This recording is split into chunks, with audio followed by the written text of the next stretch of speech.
Hey, this is Chris, and in this video I'm going to be talking about risk profiles.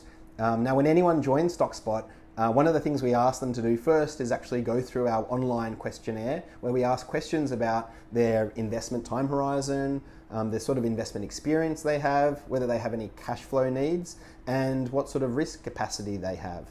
And these are really important questions that we ask in order to recommend a portfolio. And in this video I'm going to be talking a little bit about why. So first of all, when it comes to investing, one of the objectives we have for clients is to maximize the amount of return they can earn per amount of risk they're prepared to take. And so in order to work out the second part of that equation, we have to get a sense of how much risk someone's prepared to take. Now that is driven by a few factors, including time horizon, your experience, your risk capacity, and your cash flow needs. Why are these important? Well, let's start with time horizon. The longer you plan to invest in the share market, the better your chances of success, but also the more capacity you have to actually invest in higher growth assets. And the reason for this is that higher growth assets like shares tend to have more volatility in the short term. So if you're only investing for a day or a week or a year even, they're not very appropriate because they could just as easily be down as up. However, over longer periods of time, over 5 years or 10 years or 15 years, these are assets that tend to perform really well, and so you want more of them in your portfolio if you can afford to own that portfolio for a longer period of time.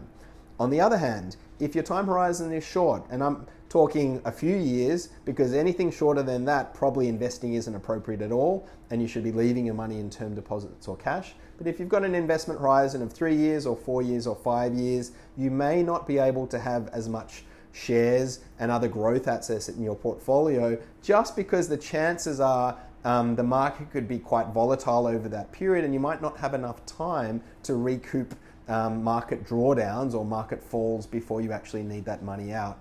And that's why for people with shorter time horizons, we will tend to recommend a higher allocation to defensive assets in their portfolio.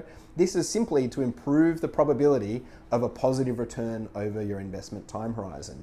So what we look at is people's time horizon, and then we try and match them with a portfolio that, at least based on history, is going to give you an above 90% chance of an above inflation return over that time horizon.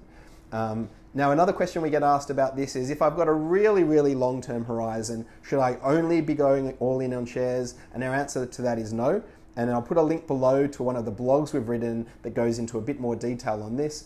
But ultimately, even though shares tend to do well over longer periods of time, they can also be very volatile, and they may not go that well over longer periods, so it still is worth having some insurance in your portfolio.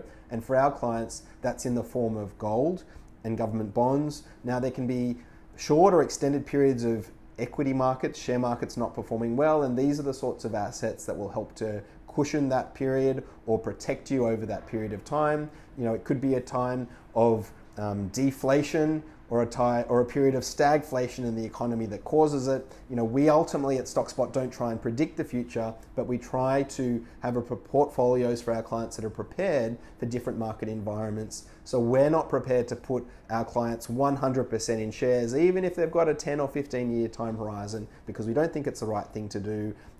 We think that if the market does have a big fall like it had in 2008 or 2020, and you have a 100% share portfolio, then you could be losing 35 to 50% of your money, and a lot of people simply won't stay invested through that sort of drawdown. It's much safer to have some of these defensive assets that help to cushion that blow and keep you confidently invested over that time. And so these are some of the reasons why we try and understand someone's risk capacity, time horizon, cash flow needs, and experience before they invest, because it allows us as their advisor at Stockspot to recommend the right strategy that's going to keep you confidently invested through to reaching your goals.